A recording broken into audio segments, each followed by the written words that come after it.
There's a big conspiracy. Welcome to Shiny Side Out with Dave. And Mackie On WZZR, broadcasting from Australia on Revolution Radio on, you guessed it, www.revolution.radio, where it's more than just a broadcast medium. There's a chat room, you can jump in there and we can chat while we're on air and you can talk to us. Isn't that awesome? So jump in if you can. This is show number 393. 390 and 300. That works. I like that. It's on air, online, and on your smart device. So grab an app to listen, and you can listen anywhere. Or you can listen at home on a Grace tabletop digital radio. Right? I actually listen while I'm driving now. I've got my Android Auto, and I've got my app set up, and I can listen to it through the app. Isn't that cool? That is really cool. I mean, I've actually deleted my car aerial. I don't even have an aerial anymore. I did my aerial delete, so I'm just streaming data the whole time. Isn't that where we're meant to be? Oh, I don't know. Anyway, if you miss Solaris's show, and she's the wonderful host that's on before us, she warms up the audience for us, Mackie. Doesn't she, every week, with her awesome show? She sure does. Yeah. Tremendous show. I don't think there's a word so far that's going to describe it well enough. But look, it's good listening. It's really good listening. Good listening. That's what it is. I was going to say superb, excellent, fantastic show. It's always top-notch stuff, and she has great guests. Today she had John Storm, and I'll talk about global changes. Tonight we're going to talk about Deja Vu and Reincarnation. It's one of our favourite topics. And if you don't know who Solaris is, then I urge you to become a member of Revolution Radio. Join the archives as a monthly, for me, I think it's $5 US. So whatever that turns out to be in your own currency. Well, it's the easiest way to put it. And that's not even a coffee. Right? So if I get a triple shot large cap with 1 sugar, yeah, I'm already paid that much money. And I must have, I'm scared to say how many coffees I have a day. I'm sure there's some medical person who's going to catch a glimpse of, what's that from the movies, Mickey? We're through the looking glass here, people. When I go for number one, all I smell is coffee. Yeah, that's right. Oh, I could start. I could start selling it. It's like that, the creature who poops out the coffee beans. I urinate coffee. What? Yes, that's right. Who knew? So, yep. If you become a member of the station and you subscribe to the archives, you can not just listen to our shows, archives, or only Solaris' shows, but you get access to every single show that's on. And that's fantastic. So then it's in MP3 and you can download it and listen to your own time. In your own time, you can listen to any show you like. All right. And I think that's where we're headed anyway. Today I just said to myself, I'm going to watch Cannonball Run. I haven't seen that in years. So I was watching it. That's what we should be in that place. We really should. We should be able to get anything at any time, whenever we want to, on every platform, by the way. There should be no exclusivity deals. But anyway, regardless of all that, this is Shiny Side Out with Dave and Mackie, and we acknowledge the traditional custodians of the land, and where I live, it's the Darkinjung, and where Mackie lives, it's the Rock people. I'm going to send you a coffee. I'm going to buy one on Amazon right now and send it to you. And we pay our respects to elders, past, present, and future. And what did you add the other day, Mackie? Emerging. Yeah. The proper term apparently seems to be emerging, past, present, and emerging. Oh right, I'm gonna change it. That's what I'm gonna do. Go ahead. That's everybody. Yeah, everybody seems to be using it. It's a thing, right? It's a thing, as long as it's a thing. And let us remember that beneath all of our civilization's creations are lands which have had stories passed down for at least 240,000 generations. and I have to say, Meki, it's been a hectic week in news. I mean, this was the week that everyone was waiting for the Storm Area 51.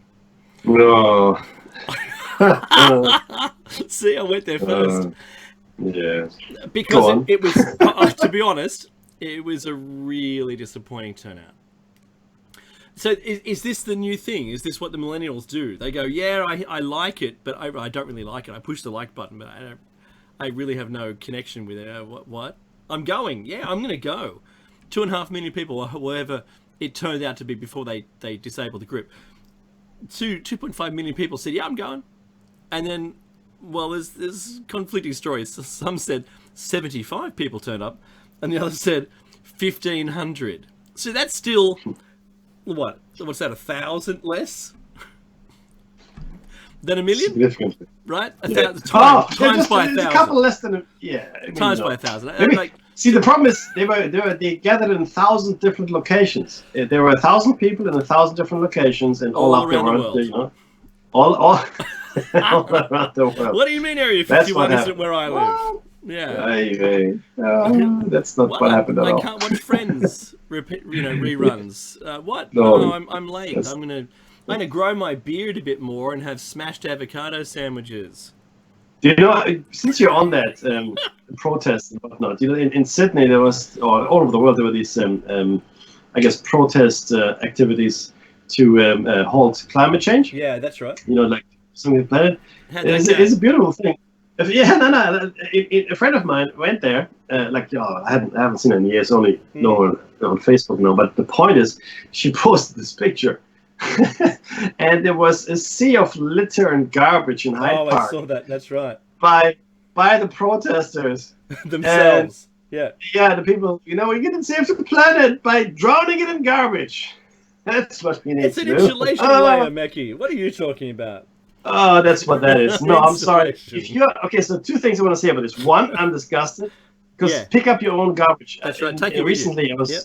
Take it with you. I was playing with my girls in the park here, and 2 mothers, their children threw garbage all around, and then they left their own coffee cups on the bench and on the floor. Awful. So I went. I didn't talk to them. I thought, no, it's not worth it. Not the aggravation. So I just grabbed it and threw it in the bin. The point here is though, that you have to pick up after yourself. Point number 1. Point number 2. If you really protest something, if you really believe in something, you've got to stick with it. I'll give you 2 examples, right? There are a number of individuals, both in Washington and Canberra, that have been there for years protesting. Mm-hmm. Years and years. You know what that is called? Conviction. That's right? it. Yeah.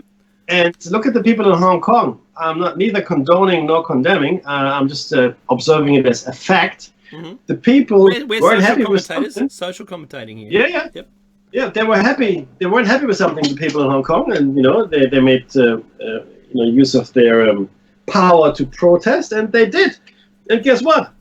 It worked, but not because they went there for a couple hours. They kept at it. They kept being inconvenient. They kept up civil disobedience. They kept protesting over months and months, not for an afternoon. That was those 9 weeks. 9 weeks or something in total, wasn't it? Yeah. 9 weeks. Yeah, it hasn't finished yet either. Oh, now, really? those people that's conviction. that gathered, those people that gathered in the parks all around the world, in Sydney and wherever they were, done some, good afternoon of protesting. Whoa, three good hours. Let's go to Starbucks. yeah. Well, hey, not until I've thrown all my rubbish everywhere, and then I've run out of rubbish. So we're going to go and buy some more things to make rubbish with. Yeah, and I want my triple-sized caramel latte with cinnamon dust and a blueberry scroller is what I'm going to have. Woo, because that protesting is hard work, I tell you. Can they do the cinnamon dust in the picture of my choice? That'll cost you extra. Oh, okay. Here's my wallet. I mean, count me in. I'm going to get going now. Yeah, that doesn't sound harsh. It's meant to, because I'm really upset with people that are like tourists when it comes to. Oh, yeah. Jeff and I have experienced tourists in our lives, all our lives. We have a certain interest in our lives, slightly varied interest, which is good. Dave is interested in something, I'm interested in something, and then we've pursued this pretty much to the exclusion of any other, hobbies or activities, because it's just what interests us. But other people always like to be tourists on our travels, which is, fine up to a point, but it gets tiresome after a while. And these people that are protesting on an afternoon or, going on strike for a day, they're tourists. Mm-hmm. They don't really have an agenda. They don't believe in anything, but they feel good because they've done something. No, you actually haven't done anything at all. Mm-hmm. If you stayed in the park for a month, you might be able to achieve something, right? Well, but the problem. Go on. No, I just want to put 2 points out there. One is that because the teachers' union got in trouble for a teacher putting out a banner saying if you care to protest for the environment, go ahead. Right? So the teachers' union has issued this time a release that said we don't condone you doing this. And then they step back going, yep, we've done our job. That's fine. Done. So when people turn up, we can't get blamed for, acknowledging it, that it even existed, or that you went, and we can't punish you for doing it, but we're going to, turn our head and look the other way. What's that on the wall, Mecky? Right? Now back to the wall. There are no walls. We've done away with all the walls. So that's point one. Point 2, I've taken my girls to protest, and I used to be the photographer for a union, and I used to photograph the actual protests and all the signs, and that used to get put into the magazine. It was published nationally. Fantastic stuff. Loved that I was part of it, and it was making an effort to do it. Yeah, those tourists you see come and go. You see the same people protesting everything. It doesn't matter what it is. They're not the renter crowd. Just lucky there wasn't renter crowd that turned up. They're the ones who start to begin to incite violence and destruction of property and things like that. And you'll notice that they're the same people that just attend all the other places. So they're just called in by you don't know who by.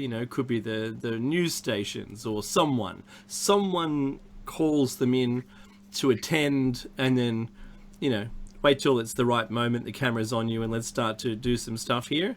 And that'll turn people off wanting to go to these things in the future. But I commend the people that did go, even though they might be tourists.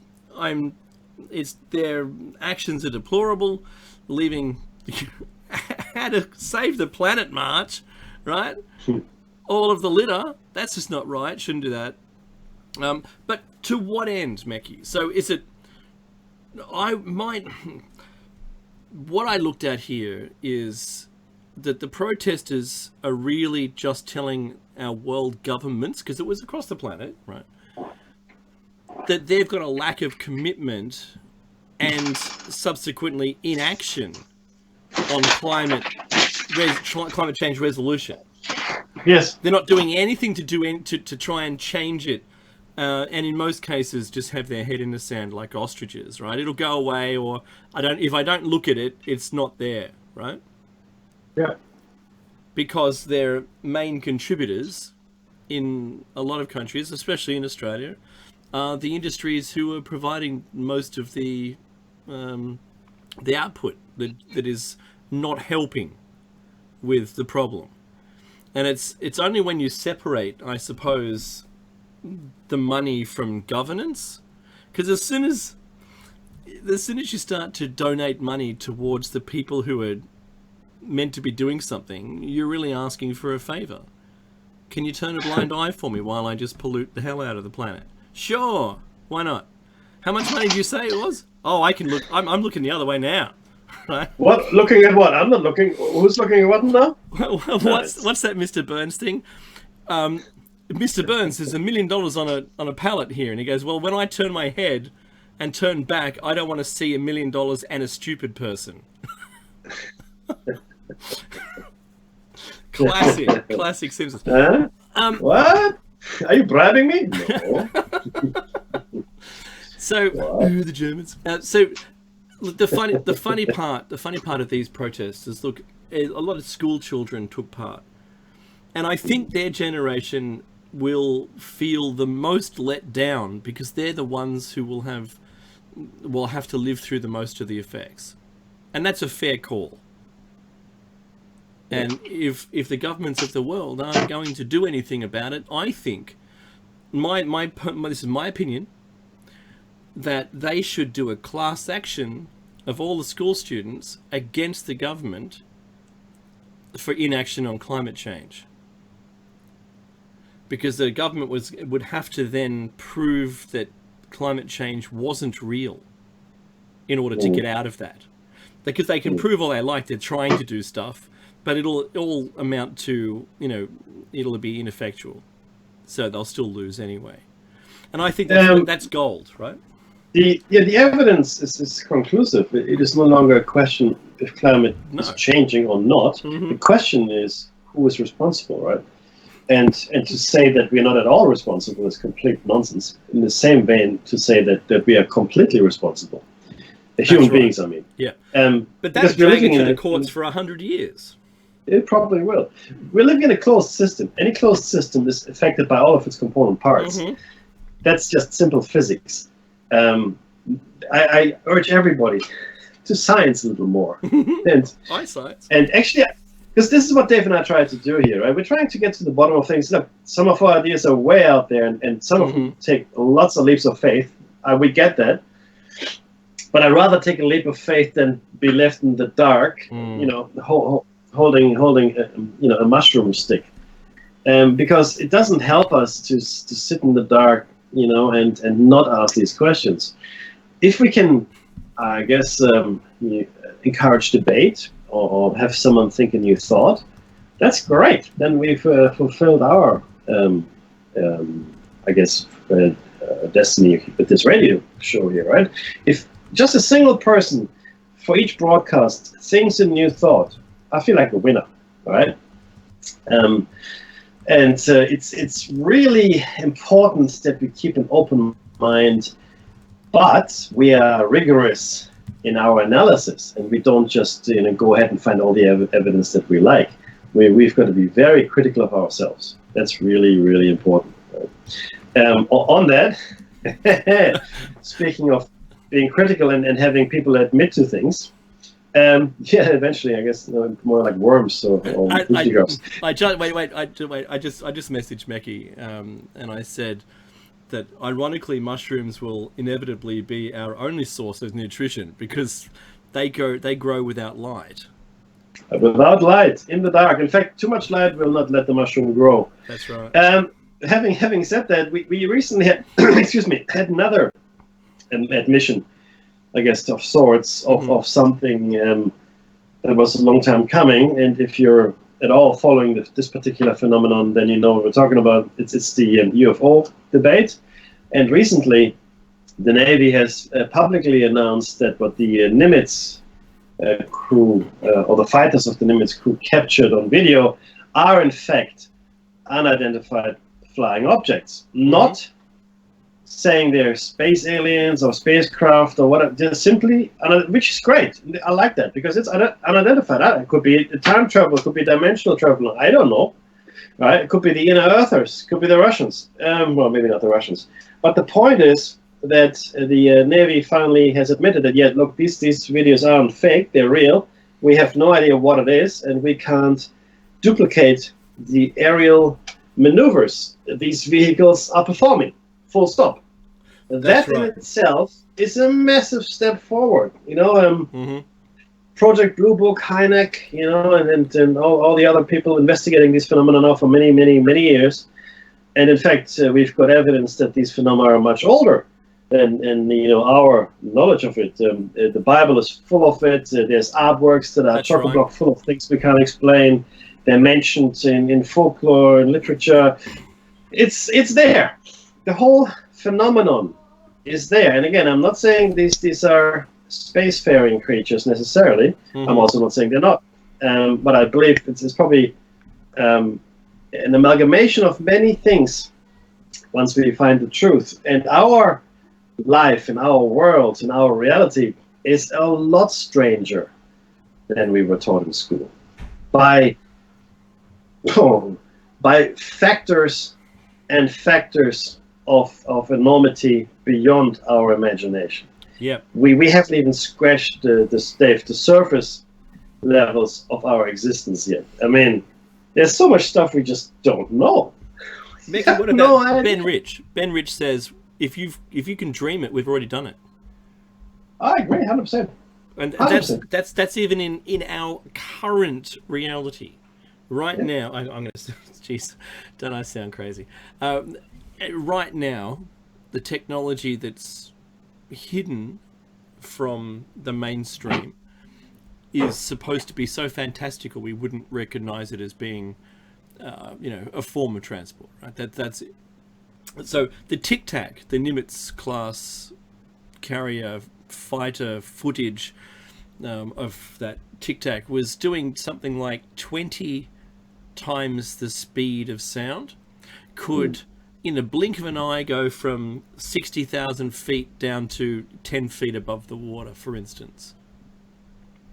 In a blink of an eye. It would...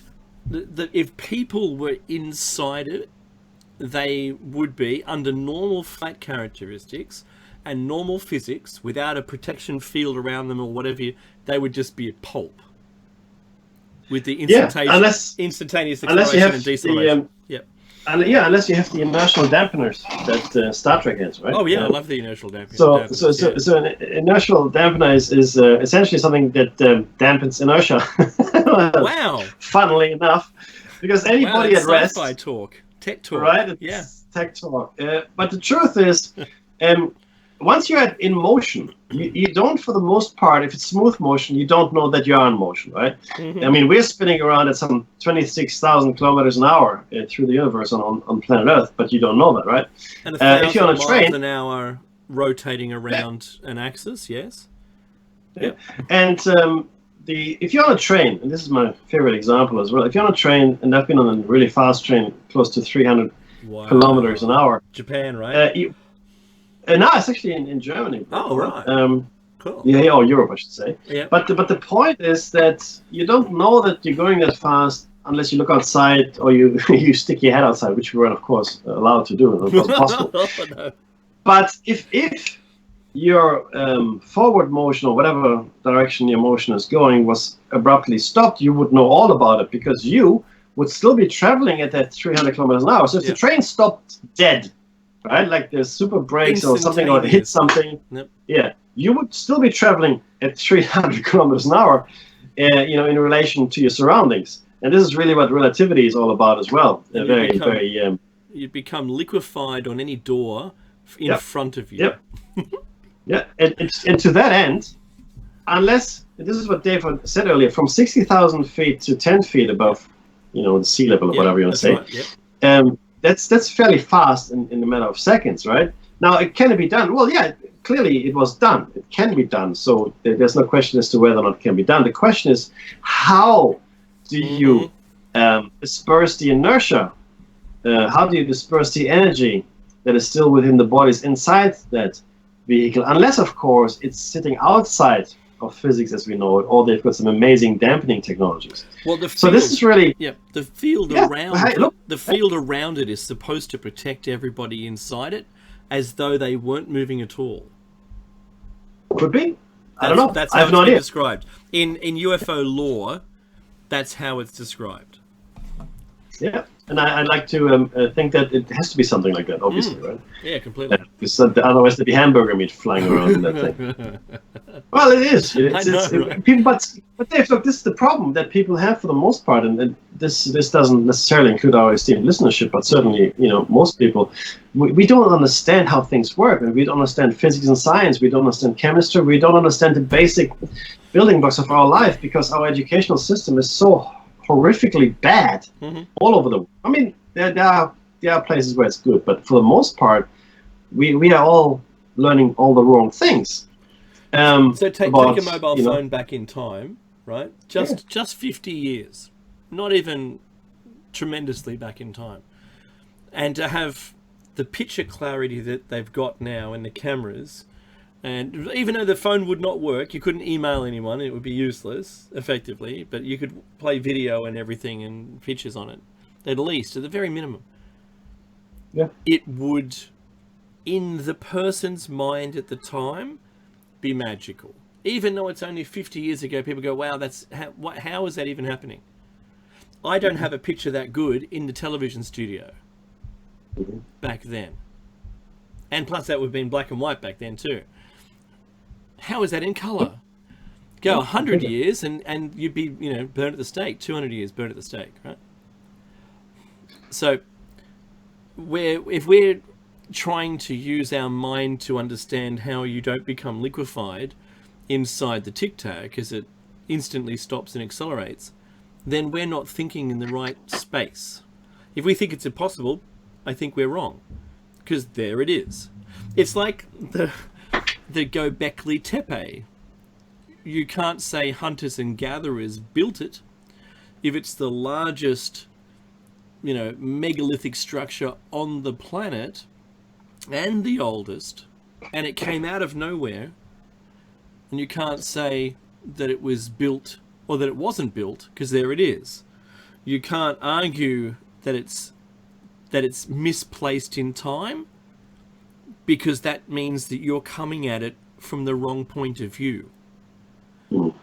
It's there, they built it, someone was part of building it, and we just have to come to terms with it being there. And we have to come to terms with who and how and why they built it. Right? Coming from their last show cycle there. So, and this is the thing. So the newest thing, Nicky, I love that it's now been declared as real. Because you know that it's not the only thing that's been declared recently, which excites me.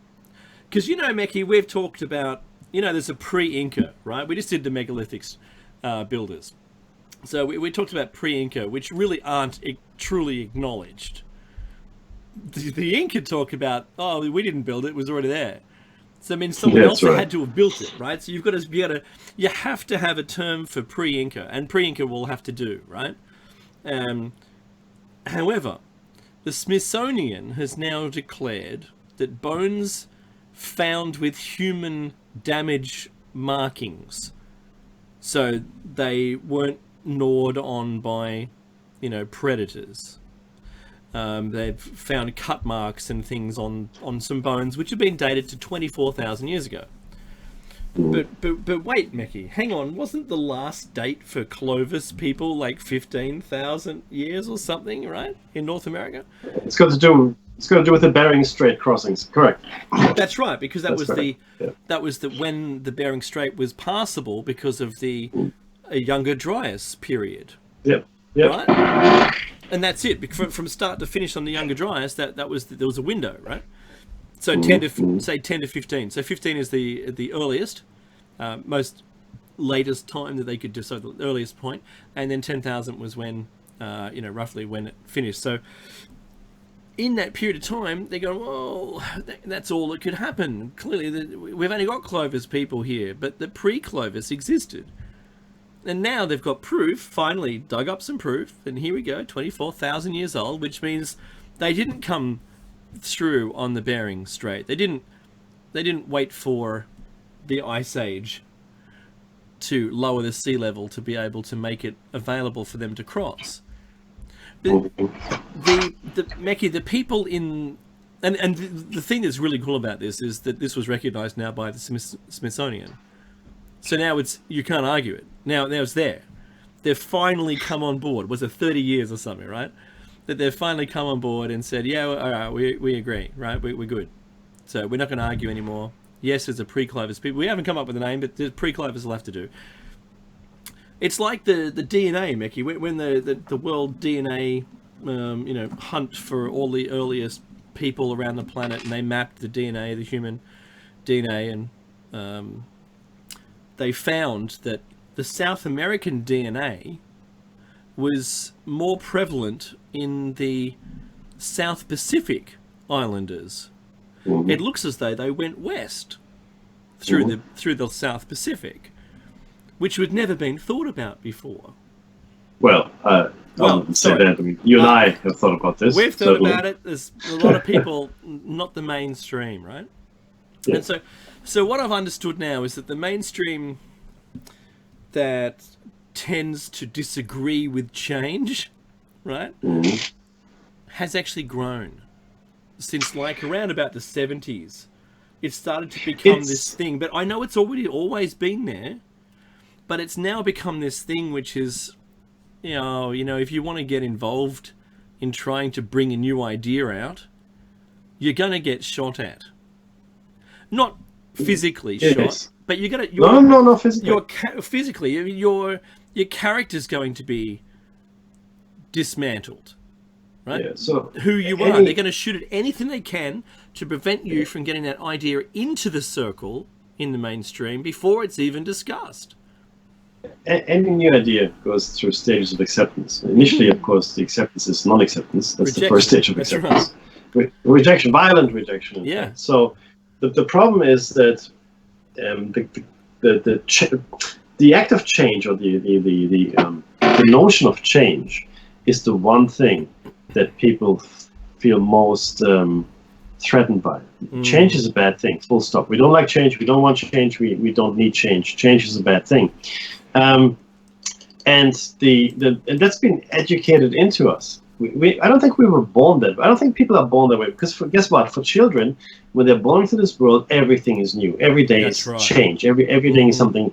But we are slowly indoctrinated into dogmatic mindsets throughout our lives. Education, school, military, universities, all kinds of things. The job that you eventually enter. It's all meant to dogmatize you, meaning that you will now live according to process and accepted viewpoints. Anybody who steps out of that, and you know this, Dave, in school is well, I guess persecuted is too strong a word, but certainly not encouraged. You're not encouraged to think outside the box. Ridicule is the other. That's the very least. Is correct. Simple ridicule. But now, because of where we are, there's a lot of us, and a lot of us have mobile devices, which are now also capable of shooting really high-grade video and audio footage, because of the sheer nature of our other camera, prevalence everywhere. Like it's astounding how many cameras there are, hundreds of millions of cameras, satellites. So all of this stuff, which allows us to look at the world and certainly at places we couldn't look at before, has given rise to the realization that, hang on, maybe it isn't like this. And it is now slowly that the behemoth, the monster that is the greater society, the elite, if you will, right, is slowly moving along with it. Because the one thing that these people want is stability. So they can't have a revolutionary change. So all of these ideas can't just pop up and bring about catastrophic for those in power change, because that would upset the status quo, which is no good to them, right? Yeah, and upset the apple cart, discussed, right? That's right. Yeah, we've discussed this many times before. So when you see this, and if you look back in time, and I want to go right back to the 30s and 40s, 1930s and 40s, even 1920s, even let's go back further to the 1880s and 1890s, and I'll tell you why in a second.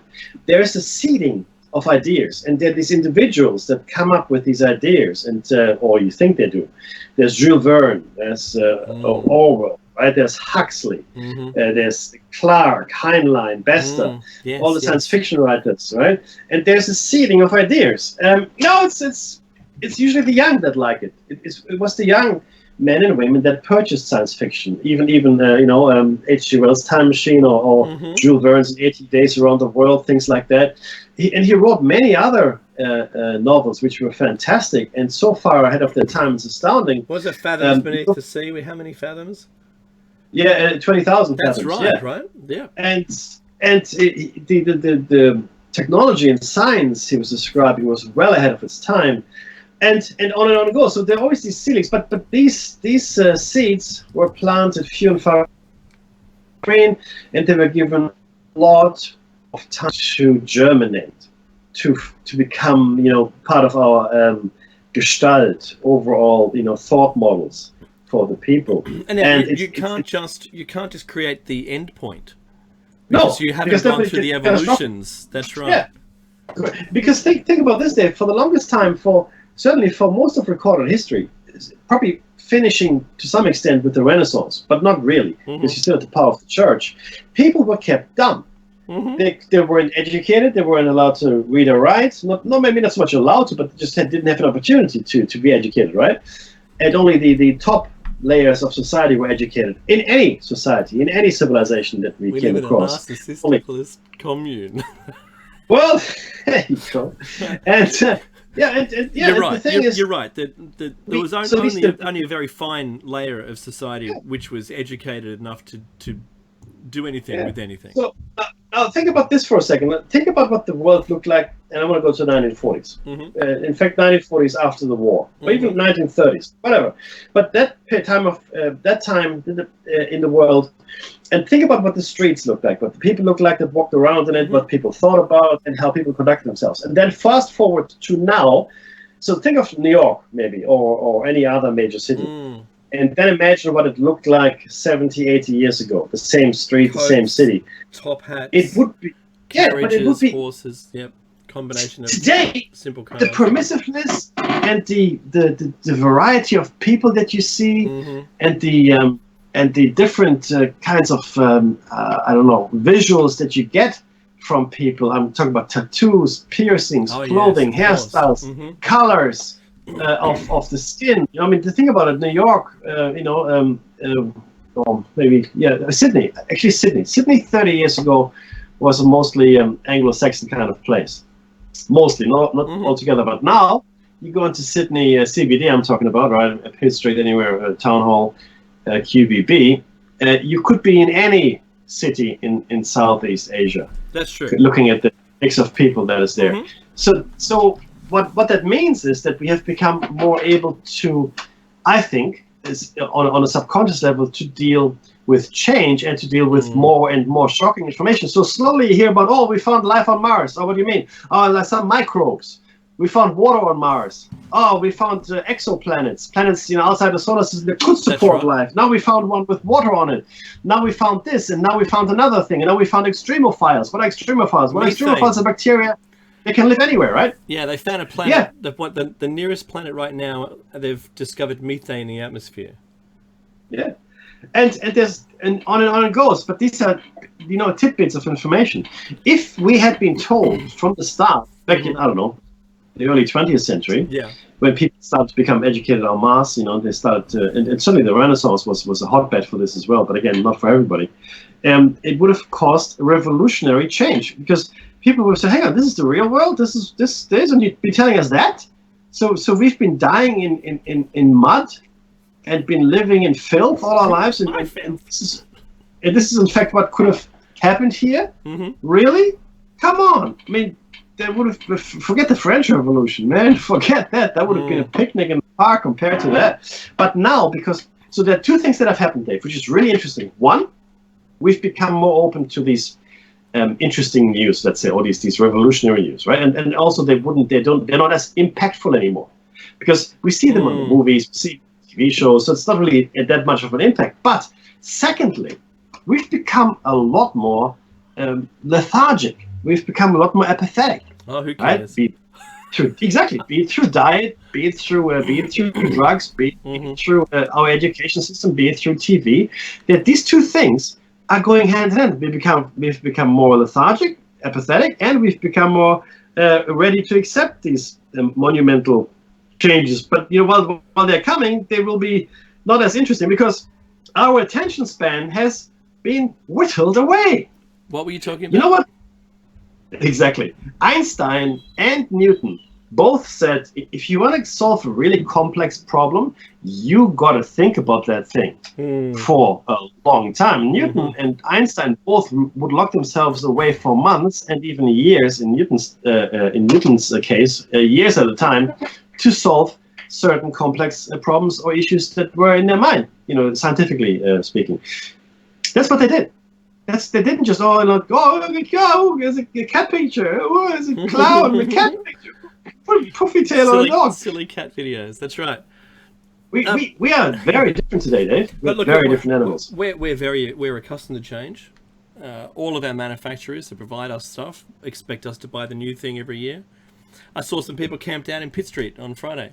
Camped out for something new. I don't even know what it was. I don't really care. I've jumped off the I'm going to buy it every year bandwagon. And, I'm swimming with the masses now, right?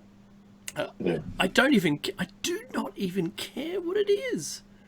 Yeah. Is it worth staying outside and having to spend $1,500 that you spent like last year on exactly the same thing, but this one's better? Is it better?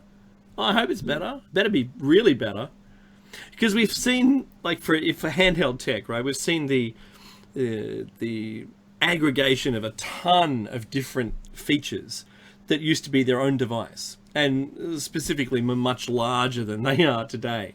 And now they're so small they can all fit in the same single device, and that's awesome. But at the moment, there hasn't been any significant leap or change that's going to make me want to spend $1,500 that I don't have on a device that I don't need. Spend it! Shut up and take my money. So, one of the points, Mackie, that I was going to make was Dick Tracy and the single, like, personal flying around trash can thing that he had. People have now made a single standy-on-y, flying aroundy kind of thing. They've made one. Right? Lasers, we saw that in science fiction. They've done that. The fathoms beneath the sea. Well, they've built a device to go to the bottom of the very deepest trench, and we can't go any deeper. That's it. All of the things that we've dreamt of, except for the black projects where I don't know whether a force field exists or not, right? We've got railguns, we've got all these things, we've got a ton of militarized product. But in the real world, in our world, we have IoT, we've got some Wi-Fi and a shiny phone. We have a watch now, and I'm going to get paranoid in a minute, that can tell when you're asleep. We have a watch that can tell when you're asleep. It knows your heart rate, knows your biorhythms. It could talk to you when it knows that you're asleep. That's scary. There's some really interesting stuff that's out now, and if it's going to benefit us, fantastic. But Mackie, you know where I'm going. The next thing they're going to ask us is, do you want that chip in your head? And then after that, it will be, you get the chip in your head, and there's no asking. So actually, I think it's going to go slightly differently. I think it's like, give me that chip in my hand. Okay, it's not like, we'll ask do you for want it? Or yeah, no, we will, 100% we will. It's not going to be like, give me I want the chip now. What you doing? Come on, I'm entitled. Yes, you are, sir. Yes, you are. Well, hand over your $10,000 and we can do it for you. To be clear, the tech exists. One of my brother's friends has himself chipped. And apparently, again, this is what I'm being told, he can sense magnetic fields and infrared with that chip. Cool. Right? Which is... No, I think it's interesting. It's very interesting. But the point is that we have the tech. I mean, we can all be cyborgs today. A cyborg is simply a cybernetic organism, meaning that parts of your body have been replaced with machinery. That's all it means. That's a cyborg. Enhanced. You could have enhanced. You could have an artificial leg, like that, maybe even motorized, or you could have an artificial eye, artificial hearing aids. Mm-hmm. Any of that stuff will make you a cyborg, more or less, of course, right? And Dave, there's no way they're going to force anything on anyone. It's people watch the Kardashians. Come on, it's not. They're going, hey, give me some stuff. I want some of that. He's got some of that stuff. And in fact, you know what? The best thing they do, they'll get sponsored by the celebrities. They'll be like, some celebrities will start getting implants. Oh, this is so good. No one can kidnap me now. I know where everybody is. That's right. And they will play in your fears. Oh, do you know where your children are? Ooh, maybe you should get that for your children. Maybe how about this and how about the other? No. You don't want your children stolen. $300 fixes it, right? Okay. I want it now, and I'm demanding it. Yeah. Becky, the last point, because I know we've got 6 minutes, right? And it's the last one and least one. Because will we get there is my question. We've got the USA currently and Iran, a little conflict going on. Whether it'll just be dissolved as a business deal I think we're past that date. I think this is still on the calendar, and it doesn't matter what happens before we get to the circle date on the calendar. where an action is going to take place. Because Trump said that they're locked and loaded. We know that the drone thing happened, and we didn't mention it, I think, last week or anything, right? So, but the troops have now been deployed to Saudi Arabia as a staging area that I've heard about. So, for it appear. I know. I still question it anyway because I don't believe the mainstream media, and I've got to look through different channels to be able to find it. And the way that it's been described in the mainstream media is that America's ready to pounce on Iran. But in my opinion, it might take one more event. So maybe there'll be another false flag, right? Where it'll be unequivocally a consensus across the US where they'll all agree that we should, you should, begin a conflict with Iran. It's not close. It's not close enough to the election, to be honest. I know. So That's what you've called that for a while. Yeah, if something, let's say they go to an actual active zone now, right, and they're starting to deploy troops into Iran. Now, bearing in mind, of course, that both Iran and the Houthis say no, it wasn't Iran, it was us. So the Houthis say, hey, no, it was us. Come on, dudes, it was us. And the Iranians say, it wasn't us, it was them. So everybody's saying that now. This is extremely. It's reminiscent of what happened just prior to 10/12. That's right. I like what you did there. Yeah. And other thing. I mean, just before they moved into Iraq as well, which had nothing to do with anything. That's right. People have forgotten this, but Saddam Hussein's Ba'ath Party was a socialist party. He was not a hardline Islamist as the the Taliban and the ISIS people are.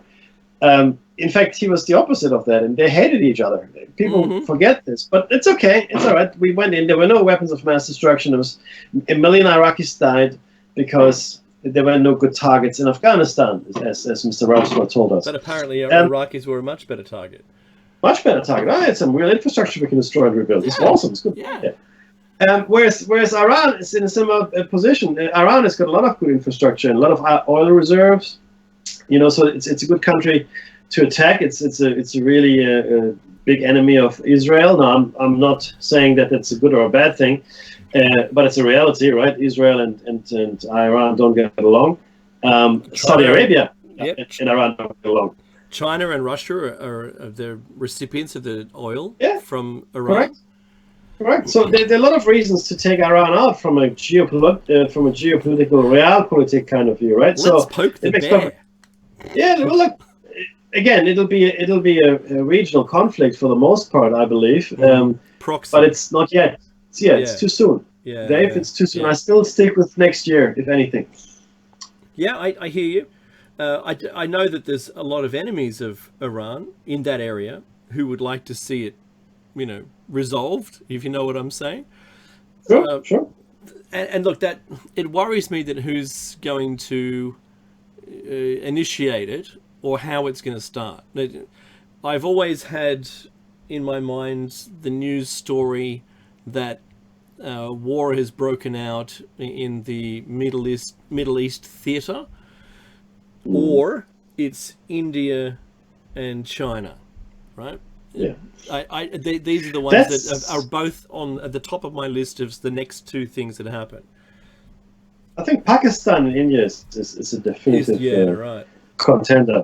I think there's a lot of saber rattling coming out of saber rattling. There's a lot of shaky fingers sweating in the heat there over the button, right? No, there is. So the Kashmiri situation for me, that was worrying. Yeah. Because that's a real issue, right? Not like a made-up issue like Iran and technically Saudi Arabia. The Kashmiri issue it's been a hotbed for a long time. What happened there recently, for me, that could have been a trigger, right? Which had nothing to do with anything. Look, I don't know. Look, we're living in a strange world which is extremely unstable. Yeah. Looking at the history books, the history books, right? When you read it, you go, "Oh, and written by the winner." The ships were, seized and drones were shot down, and then an oil refinery was blown up. Yeah. When you start to catalogue the violence that has been associated with Iran, I'm not saying that they did it, just saying it starts to make a shopping list. And once you get a shopping list big enough, you can get enough agreement, consensus to go in. And who are they going to be the member parties and a coalition on that? I don't know. Just saying. And that's where I'm saying I believe that it would take one more event. And whatever that event is, I can't even begin to imagine what they're going to make up next. Because I don't believe any of it. Is it just me, Mickey? Yeah, no, it's just you, man. It's just me. All right. Just me. Yeah. I love CNN and Fox. They're all they tell the truth. I love the leader. They're truth factories, man. They're truth factories. That's what they are. Okay, we'll make it here. Let's see here first. It's the truth of the world. Hurrah! Oh, yeah, that's very funny. I think the music should be starting any moment. While you're listening to us, and while you maybe go get a drink or you have a comfort break, see if you can donate some money. Click through some of the sponsors and look at their products on the homepage for Freedom Slips. This is Listener Funded Radio. We don't get paid. We do this gratis for free, pro bono, because it's fun and it's important and we like doing it. And there's the music. All right. We'll see you after the short break, guys.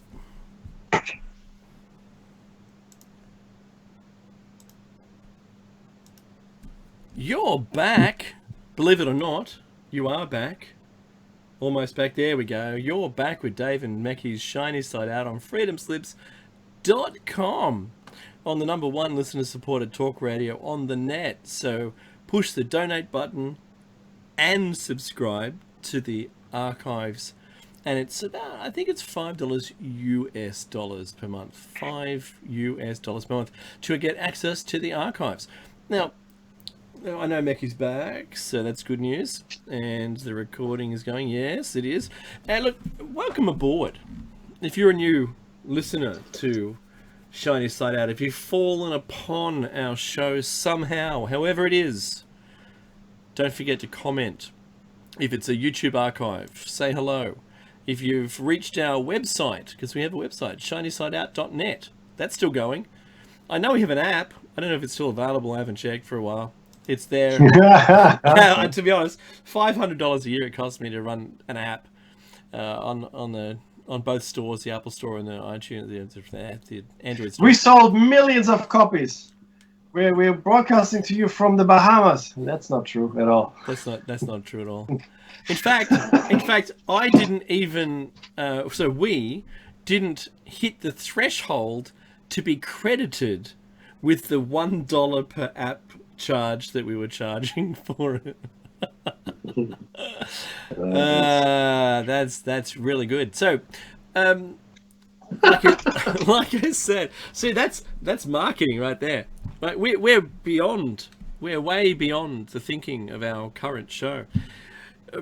What I wanted to say initially here was that we welcome you aboard if you're a first-time listener. We'll make the trip pretty easy. We do ask, though, that you don't just listen to this show, that you go back through the show topics that you find interesting and listen to those through.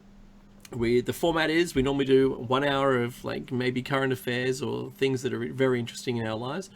And then for the second hour, we cover the show topic. And today, one of my favorites, this is show number 393, and it's Deja Vu and Reincarnation, because I don't think you can have those two separated from each other.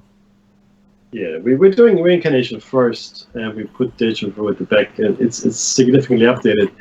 The first time we did Reincarnation was show number 35. That's our first year. My goodness. I know. The second time we did Reincarnation was, I think, about 3 years later, show 187.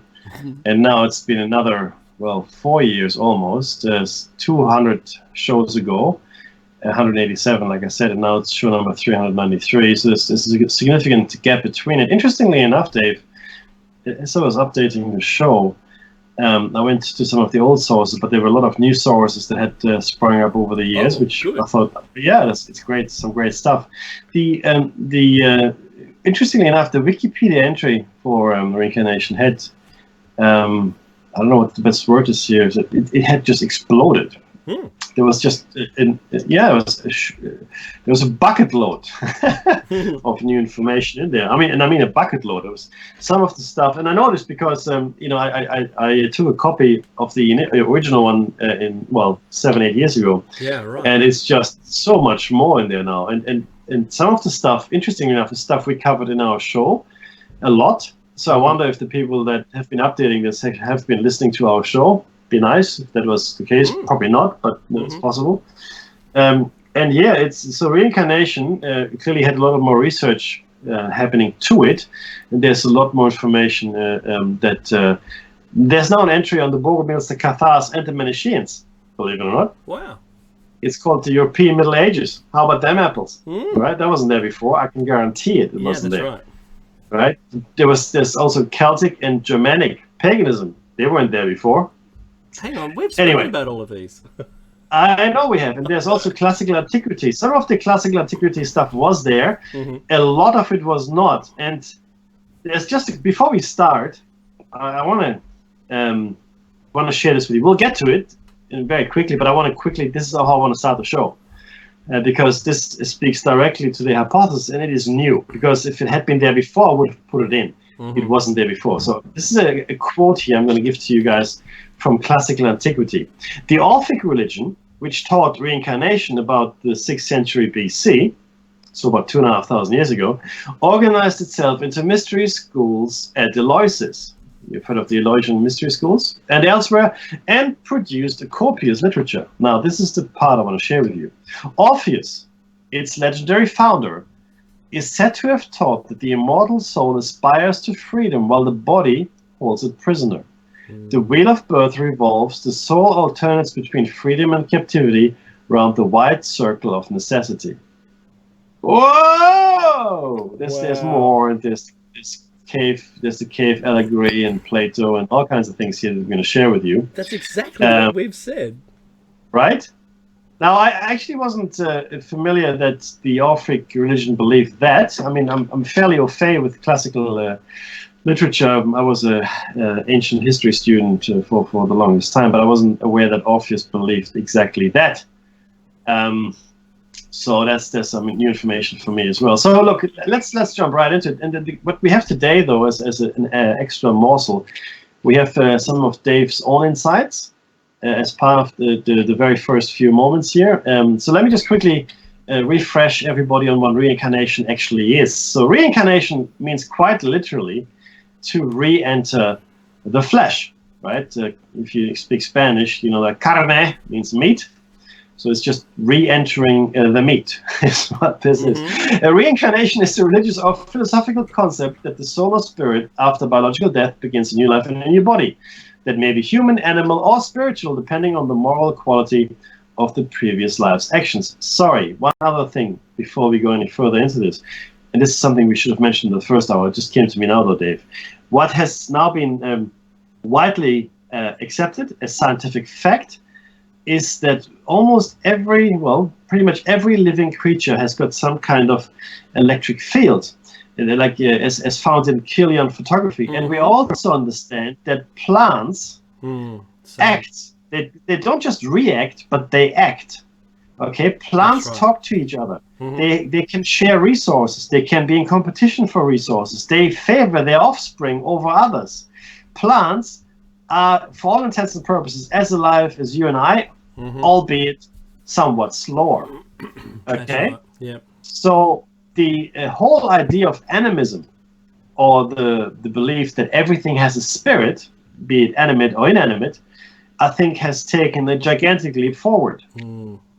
I think that animism, in my opinion, is a thing, because everything is imbued with spirit, be it, animated or unanimated. An object, certainly any biological entity, and some structures are complex. And I think what it takes is this complexity for an animus or a spirit to arise. Anyway, the belief in reincarnation has permeated most, if not all, of the world's cultures and civilizations throughout history. This doctrine is a central tenet of the Indian religions and is a belief that was held by such historic figures as Pythagoras, Plato, and Socrates. It is also a common belief of pagan religions such as Druidism, Spiritism, Theosophy, and Ekankar, and is found in many tribal societies around the world in places such as Siberia, West Africa, North America, and Australia.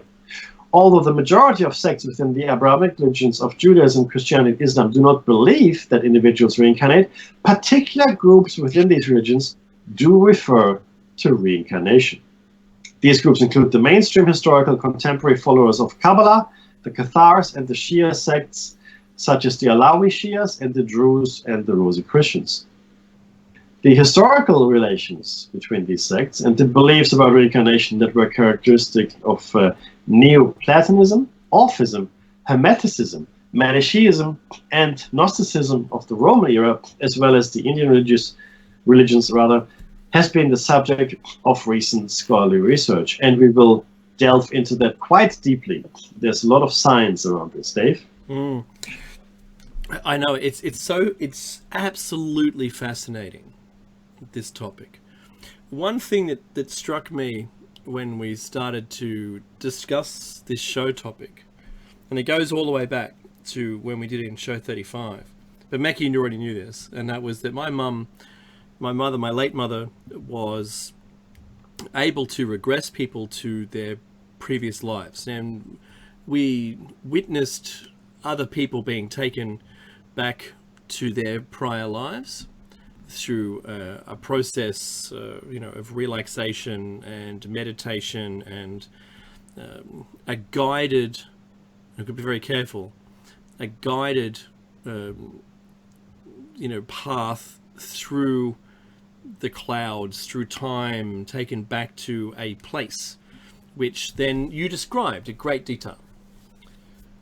When I saw it being done from a practical and scientific perspective, I noted first and foremost that my mother was doing it without leading the witness.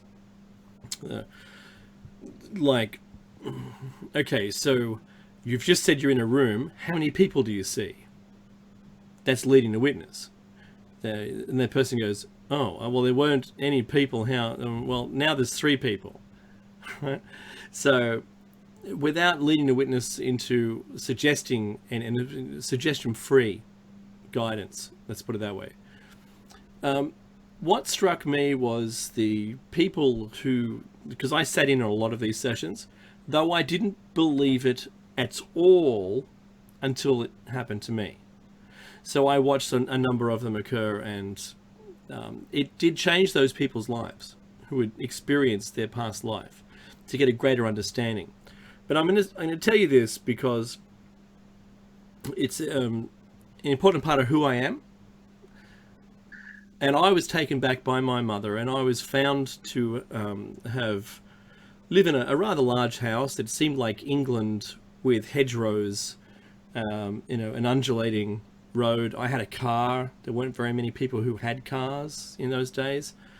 And I know the year or thereabouts because if it was a 1920 Vauxhall or thereabouts. I did find it in a library book later on, the exact model. Out of a page full of cars from the era, I knew exactly which one it was that I drove. That's something else. That's something that you don't get. I couldn't imagine the car so precisely that I could spot it in a lineup, right? It was something I also had to come to grips myself with the reality of what I was experiencing. I think the hard part was accepting that this was a real thing that happened to me. And I'll explain why it became real. So I had a housekeeper, and she was ensuring that I was on my way in time. I rolled up what looked like blueprints to some kind of automatic weapon. It's like a gun that could multi-fire. This is back in the 20s. And I'd rolled it up, and I was going to a meeting. I was taking these blueprints, this design of something, to a bunch of people, which I never made it. I never did make it all the way. And I told the housekeeper that I was going to be gone for a while. So I didn't have a direct connection. I was treating that person like staff. And I drove, it was an Austin. So, sorry, not a Vauxhall. So it was an Austin 1920 Tourer down the hedge-lined, skinny, dirt, undulating roads through with green fields on either side, until the only other car I saw coming the other way collided with me head on. Well, partially head on.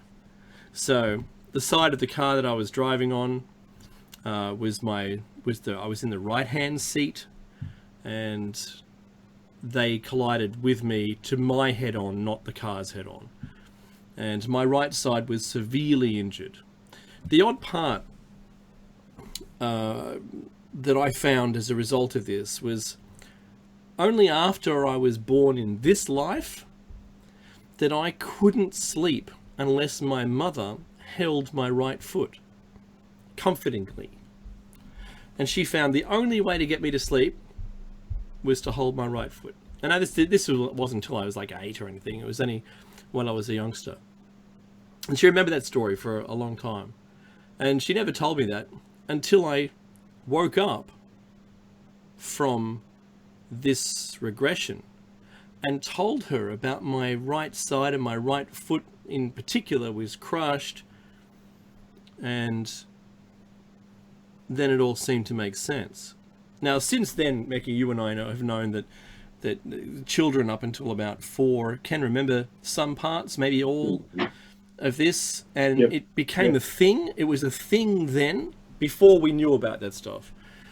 And look, I just have to say, before I was taken back and regressed by my mother, I knew nothing of olden day cars, except for what I might have seen in some newsreels. Yeah? Yeah, well, there's funny invention video, movies where someone's got a flapping thing on top of a car trying to take off or make it a plane, right? And I'd gone straight to the library the next day, and I found the book on period cars then, and I spotted it immediately, which one it was. So, just have to say, skeptic to begin with, right? Going into the whole thing, though I did watch other people go through the process of accepting it themselves. And then when it happened to me, I'm a solid believer. Abs 100% solid. I wasn't the king, and I wasn't, the emperor of Egypt or any preposterous thing. I lived without a wife in a building with some, help. Yeah, like I had a maid or a cook and things. I wasn't doing things on my own.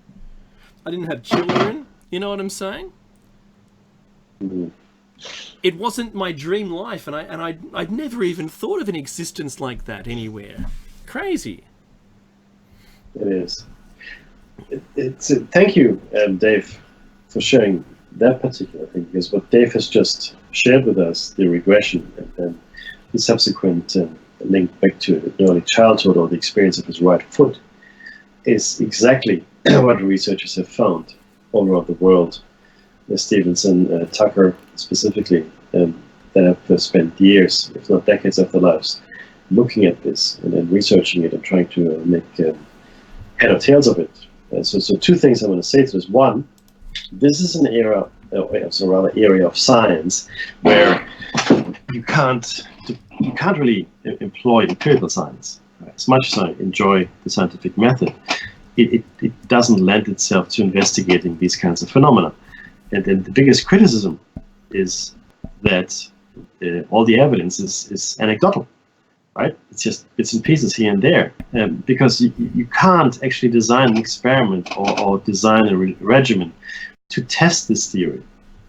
You just have to go by what people tell you, and you have to make correlations to events that have happened, events and physical evidence as well, such as birthmarks, right? Or in Dave's case, his need to have his right foot comforted.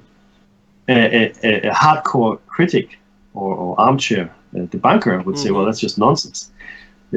Show me the empirical proof. Well, there isn't any, is my point. There isn't any.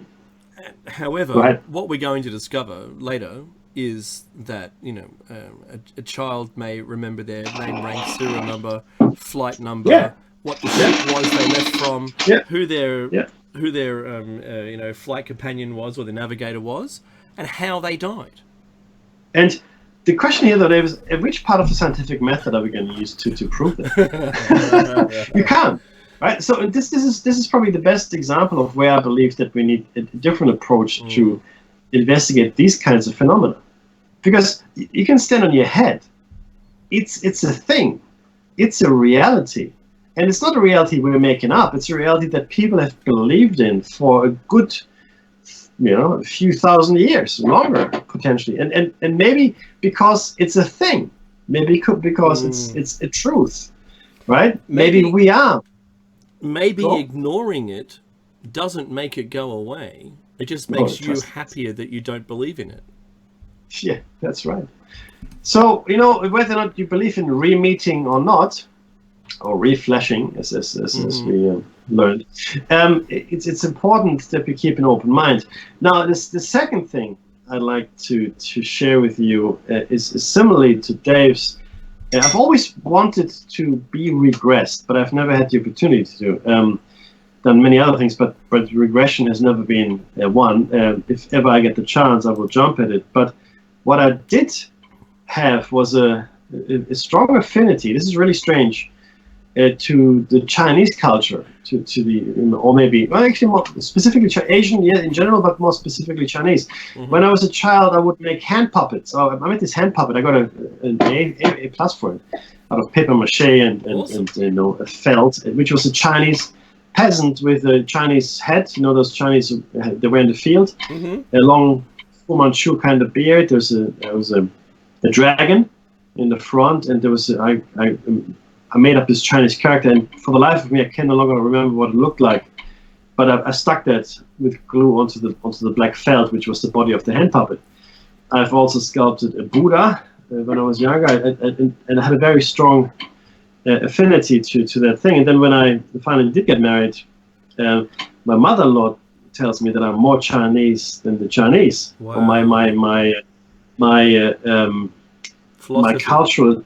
Yeah, all of these things. One of the things that is really strong in Asian, but specifically Chinese culture, is filial piety.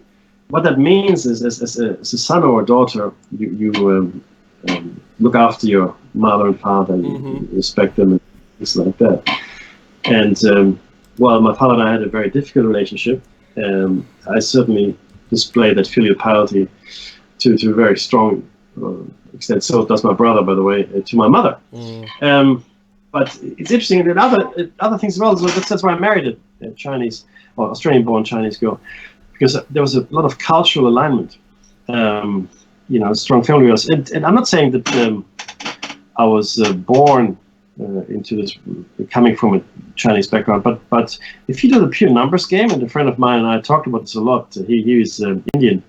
We were talking back in high school 30 years ago. We talked about reincarnation. And if reincarnation was a thing, then chances that you would be born not white are much, much higher than being born white, just looking at the numbers. So the chance of being born Indian or Chinese or Asian in general are much higher than anything else, right? So that certainly would make sense. But I would like, though, one day to experience this regression. So Dave, tell me, do you have any fragments of memories left at all, or is it all like your right foot, for example? Has it all pretty much faded away as you grew older? Yeah, it did. And I left all of that behind, except for the exact imagery of that time. By being regressed to it and being able to replant that memory or reseed the memory again, it's sort of like defragging. I got to rewrite it again, and that stayed. And I remember every single moment of that regression. It was like looking through the looking glass into someone else's life, but it was me. Yeah. And I'll tell you, the thing that's different about this, my cousin, who won't mind me saying this, I won't name who it is, but my cousin said that when he was regressed, and he was regressed before I was, and he said that he ended up on a farm by himself, where his wife and children had all died of various things. And then he was injured himself in an accident with a tractor or an axe. Oh, it's now. I mean, we're talking 40 years ago, right? And he died alone on the farm due to loss of blood. So my mother wanted to go to the point of death at the last life, not midway where everything's fantastic, because she found that did nothing for you. But to remember the time around the point in which you passed away was the most significant part of your life, because right then you realize everything about your life. It's that life flashing in front of your eyes, all the happiness, all the regrets, all the sadness, all of those things wash away, and you're left with the net result. What is the net result of your time on this rock at that point in your reincarnation, your incarnation history? And for me, it was, I was making a weapon. I took that away. I took that and went, while it certainly would have been needed in the next war that was coming up, right? An automatic weapon would have been much better than single shot weapons. However, I didn't want to kill anyone this time around. I made a choice. I thought that's probably not the right way of going. I'm terribly interested in that side of everything. I follow all the .mil publications and all the new weaponry, and I'm really excited by where technology is taking it and how things become weaponized. But I'm not interested in the dying part. Right? I'm not at all interested in that, right? And I've stayed one step away from actually venturing back into that, because I felt as though that was probably the wrong thing to do, right? Like my message ultimately, Meki, was to not kill people, not make something that kills people. That's good advice for all of us, and I mean this very seriously, even though it might sound sarcastic, but that's really good advice for all of us, because that's one of the fundamental tenets we believe in the hypothesis that binds us to this place: the killing, or the act of killing. Any killing, for that matter, it's a bad thing. Well, we know this though. Sorry, taking all of those messages, right? That was the net sum. Sorry, Meki, up to you. No, but that's right. But the thing is we innately, right? When we're born, there are few things we just know.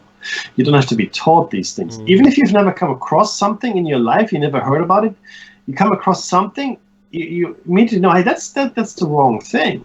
It takes a lot of time and desensitization to get people to kill, to get people to slaughter animals. You know, it takes a lot. I mean, if you grow up on a farm, then, fair enough, you learn it, but you're not born with that killer instinct. Sorry, most of us are not born with that innate desire, or maybe not desire, but certainly willingness to kill, right? Some are, but most are not. When people are taught to kill as soldiers, a lot of people, don't take well to the training. And when it comes to actual combat, unless your life is in danger, most people shoot to miss. They do not shoot to hit. It's an interesting finding. So a lot of bullets, I guess, go to waste if you look at it that way. No, I agree. Defense only, and this is really the fundamental truth of martial arts. Any martial arts form.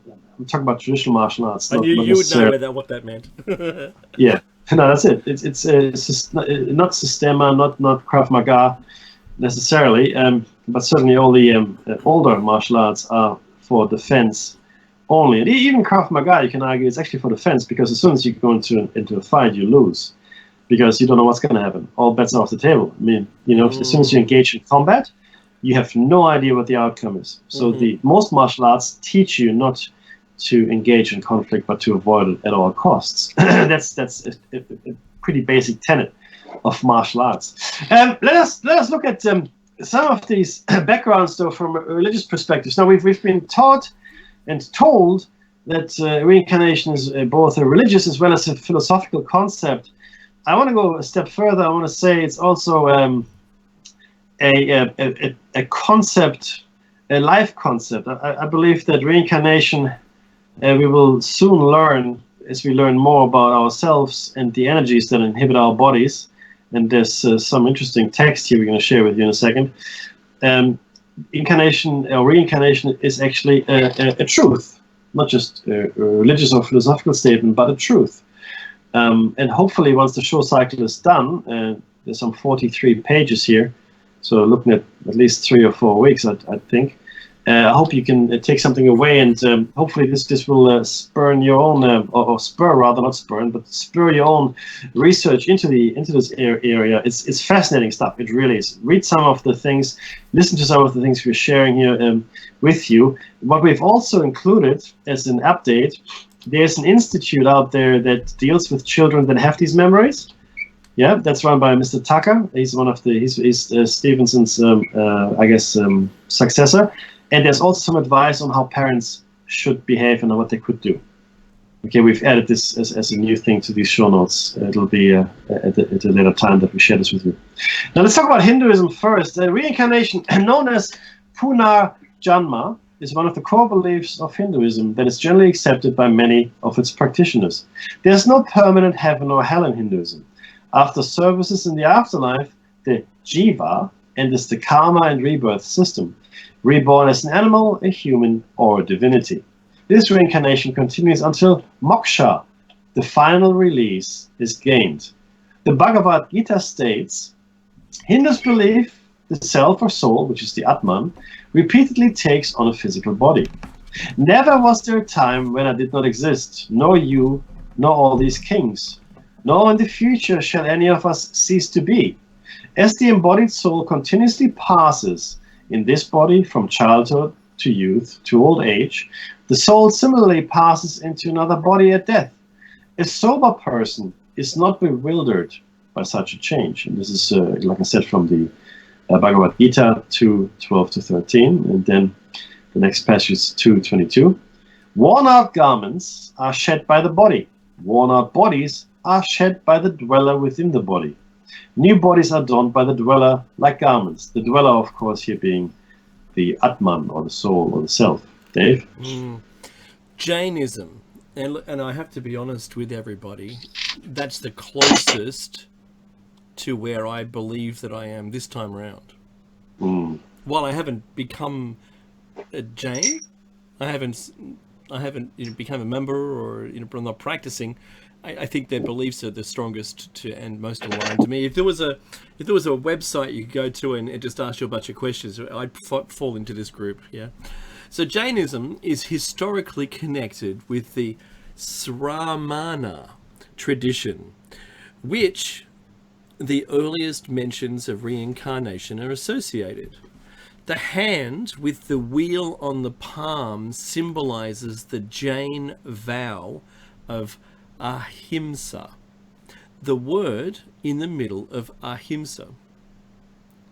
The wheel represents the Dharma Katra, which stands for the resolve to halt the cycle of reincarnation through relentless pursuit of truth and non-violence. See how it starts to, you can hear how it lines up with me now, right? Karma forms a central and fundamental part of Jain faith, being intricately connected to other of its philosophical concepts like transmigration, reincarnation, liberation, and non-violence, and non-attachment. That's the only thing I lack. I like my big screen television.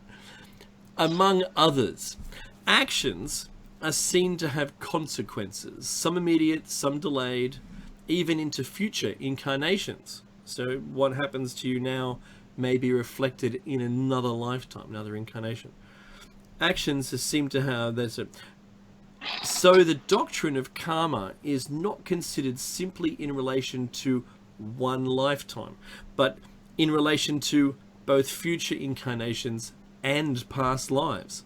Each soul is thus responsible for its own predicament, as well as its own salvation.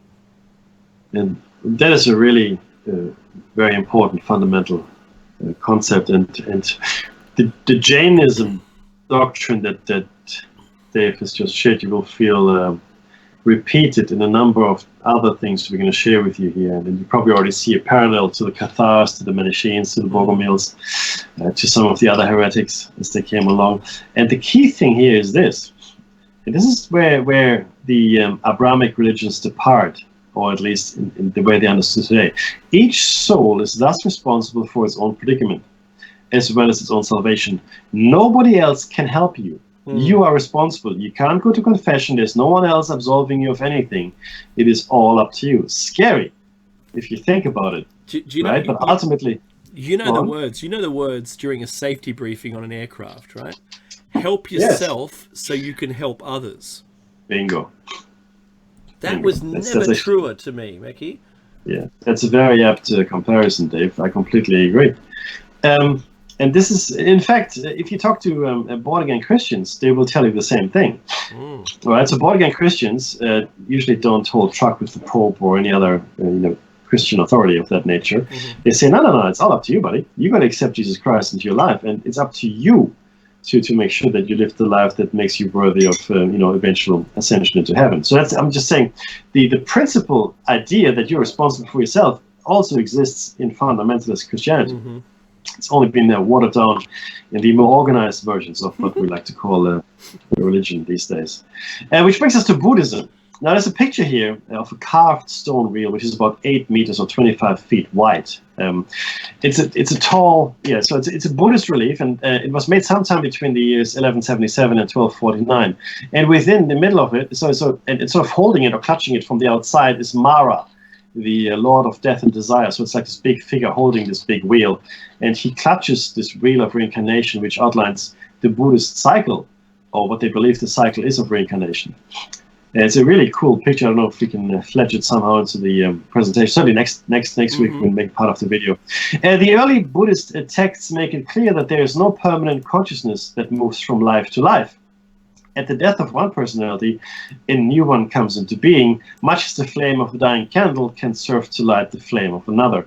The consciousness in the new person is neither identical to nor entirely different from that in the deceased, but the two form a causal continuum or stream. All right, that's the main difference here that the Buddhists make, that there is no continued I as you move through these lives. Dave? Absolutely. Sant, mystics, and Sikhism. I'm just waiting for my machine to do its thing. Hang on a sec. There, I saved the image. Reincarnation remained a tenet of the Sant Bhakti movement and of related mystics on the frontiers of Islam and Hinduism, such as the Baal minstrels, the Kabir Panth, and the Sikh Brotherhood. Sikhs believe the soul is passed from one body to another until liberation. If we perform good deeds and actions and remember the Creator, we attain a better life, while if we carry out evil actions and sinful deeds, we will be incarnated in a lower life form. Yeah, this is the karmic debt comes through. The ladder version, right? You go up or down, or stay the same. Yeah. So just before we go on, I'm still trying to figure out what the most, I think it might be Jainism, the most pure belief system, or when I say pure, the belief system of origin, which in my book is probably closest to the truth, because whenever we look at the primary sources for anything, like we did for the cuneiform tablets, when it comes to the Sumerians and Babylonians, which really have spawned the Bible, or the Old Testament at least, I get a lot more from those primary sources than I do from the secondary and tertiary sources. So I'm still looking for that, but it could be Jainism. possibly. Which brings us to the African Vodun or Vodun. The Yoruba belief in reincarnation within the family. The names Babatunde, father returns, and Yetunde, mother returns. Babatunji, father wakes once again, and Sotunde, the wise man returns, all offer vivid evidence of the Ifa concept of familial or lineal rebirth. There's no simple guarantee that your grandfather or great uncle will come back in the birth of your child, however. So it's not an automatic thing, which also explains to some extent ancestor worship, but also to another extent the idea of the group soul. So some philosophies and thinkers believe as we move through these lives, we do so as groups of souls. So at times you might feel an affinity, Dave, to certain people, right? And they even if you don't see them for extended periods of your life, you still have a strong connection to them. So you sit down with these people, and it was as though no time had passed at all. I'm sure we all have friends like this, even family members that you might not see for years and years, and then you see them again. It's just like you sat down 5 minutes ago. I have that in my life. I'm lucky, and you do as well, Dave. I'm sure. And it is these, and that's really the concept here that certain souls, atmans, whatever you want to call it, I call it soul for simplicity's sake, have this affinity, and they are drawn to each other. Dave? Yeah, this brings us to classical antiquity. The Orphic religion, which taught reincarnation about the 6th century BC, organized itself into mystery schools of, is that Eleusis? And Eleusis, yeah. And everywhere, and elsewhere, and produced a copious literature. Orpheus, that's not Morpheus, it's Orpheus, a legendary founder, is said to have taught that the immortal soul aspires to freedom while the body holds it prisoner, as Meki, my esteemed co-host, mentioned at the top of the show. The wheel of birth revolves, the soul alternates between freedom and captivity round the wide circle of necessity. That's probably one of the best formed phrases that I've noted so far, right? And I want you to remember that, even with all my bad pronunciation, right? Because this is the thing that we've been talking about through the entire Shiny Side Out, the history of Shiny Side Out. And it is that we are prisoner in this existence, and there is a way to freedom. Right. Yeah, and isn't that extraordinary, Meki, that is brought to light? And it's almost word for word to the way that we've been advertising the same fact. Orpheus, I know, right? Orpheus proclaimed the need of the grace of the gods, Dionysus, in particular, and of self-purification until the soul has completed the spiral ascent of destiny to live forever. An association between Pythagorean philosophy and reincarnation was routinely accepted throughout antiquity. In the Republic, Plato makes Socrates. Socrates. Bill and Ted. I can't. We actually had a cat called Socrates. From the name from the movie. So Nice. Plato makes Socrates tell how the son of Arminius, miraculously returned to life on the 12th day after death and recounted the secrets of the other world, obviously where they'd been in that time. There are myths and theories to the same effect in other dialogues. In the chariot allegory of the Phaedrus, in the Meno, Timaeus and Laws, the soul, once separated from the body, spends an indeterminate amount of time in formland, in brackets, in quotes. And you should see the allegory of the cave in the Republic, the book, I suspect, and then assumes another body. And I have to say this, that before my children were born, my mother said that there is a boy just waiting to become a member of your family. Oh. That's before she died. And she was so close to death at that point, it wasn't funny.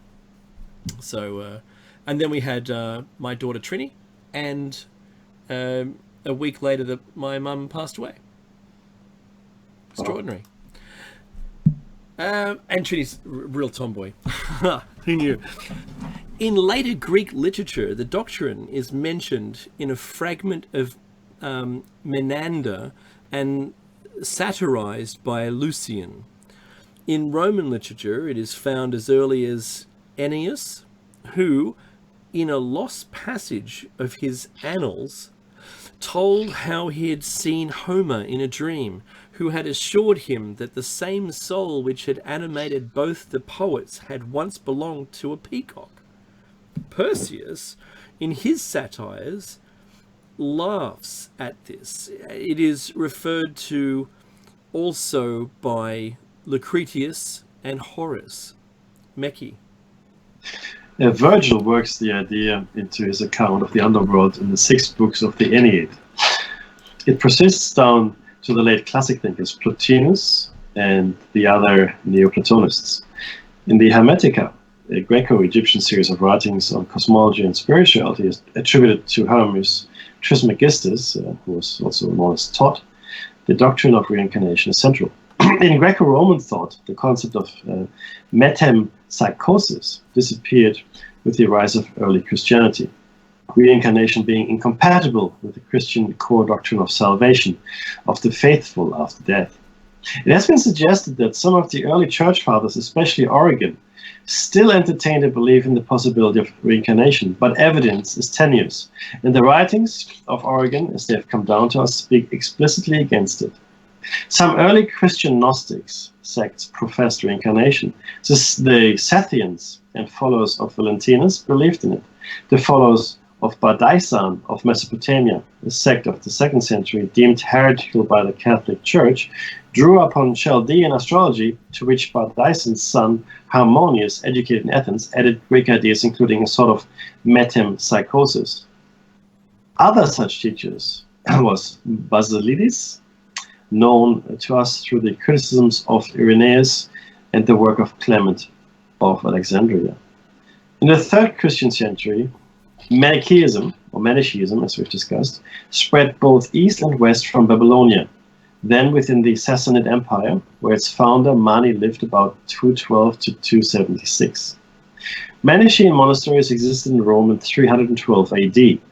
Noting Mani's early travels to the Kushan Empire and other Buddhist influences in Manichaeism, Richard Falls, one of the scholars, attributes Mani's teaching of reincarnation to Buddhist influence. However, the interrelation of Manichaeism, Orphism, Gnosticism, and Neoplatonism is far from clear. Right? Yeah. All right, Islam. The idea of reincarnation is accepted by a few Muslim sects, particularly of the Gulat, and by other sects in the Muslim world, such as the Druzes. I'm not sure if I'm pronouncing those correctly.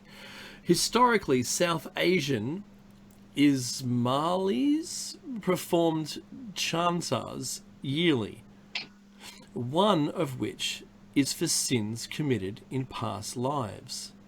Some modern Sufis embrace the idea of reincarnation. What we're seeing, Meki, so far is that it's not.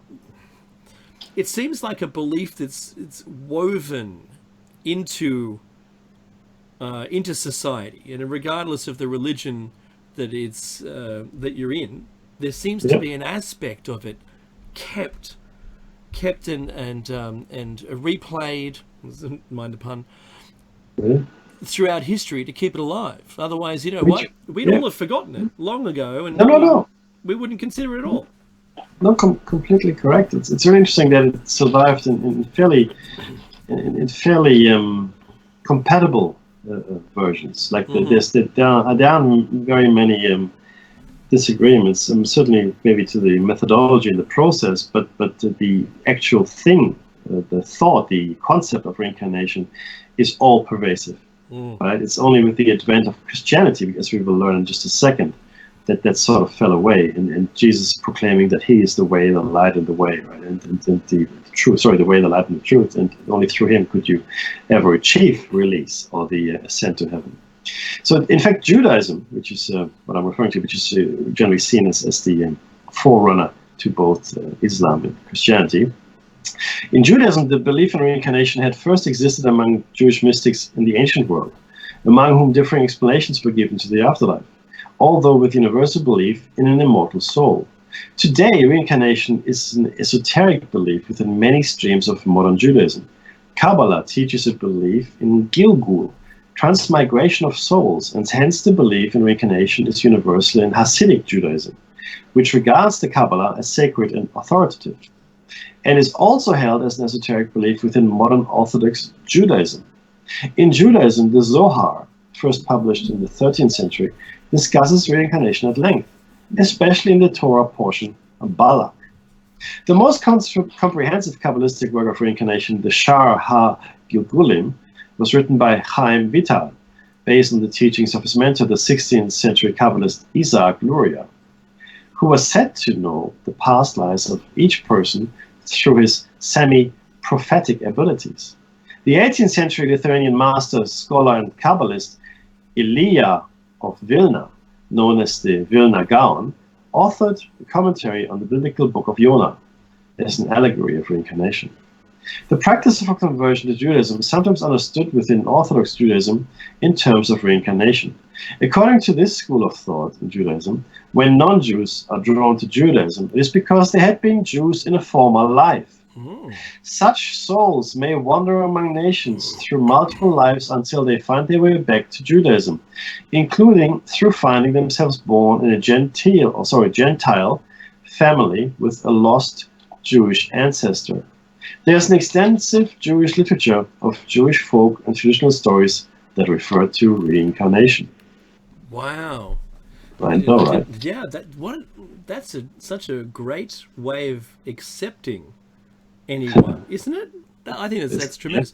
Taoism. Taoist documents from as early as the Han Dynasty claimed that Lao Tzu appeared on Earth as different persons in different times, beginning the legendary era of the 3 sovereigns and 5 emperors, the 3rd century BC. Chao Tzu states, "Birth is not a beginning, death is not an end. There is an existence without limitation. There is continuity without a starting point. Existence without limitation is space. Continuity without a starting point is time. There is birth, there is death, there is issuing forth, there is entering in." Deep stuff, my friend. I think we have time for the European Middle Ages, but it is really this Taoist concept of an ongoing existence. Yes, you did. Yes, you did. That is important to note here, right? And again, the need, and this is what Taoists believe as well. I know because I am a Taoist. The need to escape this prison. European Middle Ages. Around the 11th to 12th century in Europe, you might remember that this is a very heady time, several reincarnationist movements were persecuted as heresies through the establishment of the Inquisition in the Latin West. These included the Cathar, Petrine, or Albigensian Church of Western Europe, the Paulican movement, which arose in Armenia, and the Bogomils in Bulgaria. Christian sects such as the Bogomils and the Cathars, who profess reincarnation and other Gnostic beliefs, were referred to as Manichaean, and as today sometimes described by scholars as Neo-Manichaean. As there is no known Manichaean mythology or terminology in the writings of these groups, there has been some dispute among historians as to whether these groups truly were descendants of Manichaeism.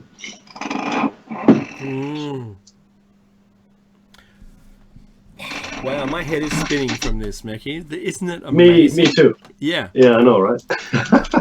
It's not just me. Yeah. I'm not dying of the flu, not today. Do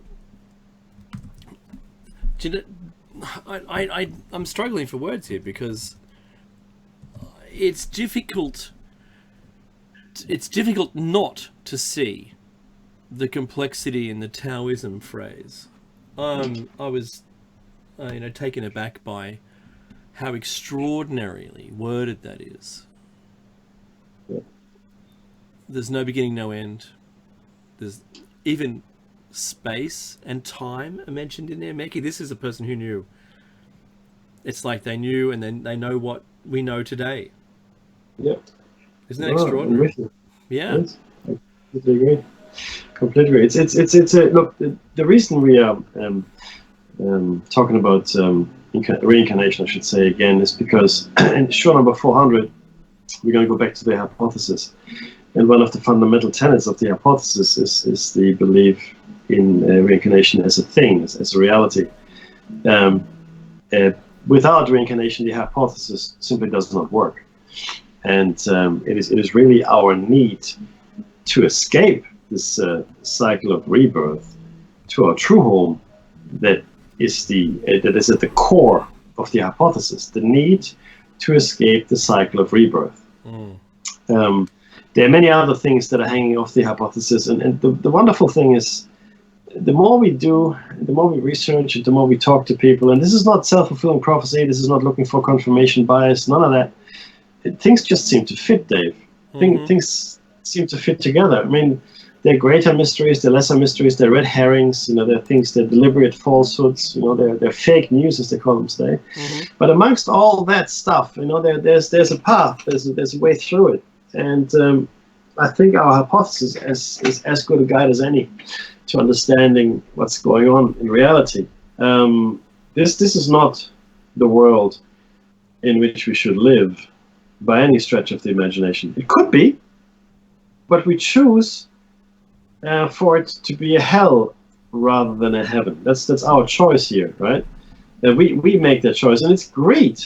It's greed. It's fear, right? Those two are probably the key emotions that keep us in hell: greed and fear. Well, they're the most powerful tools that are used against us.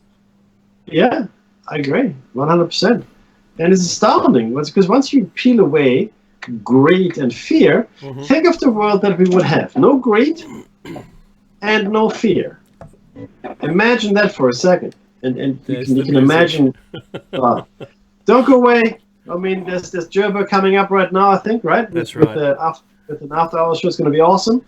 And donate if you can, and come back next week for more reincarnation stuff, Dave. Absolutely. Take care, everyone. See you next week.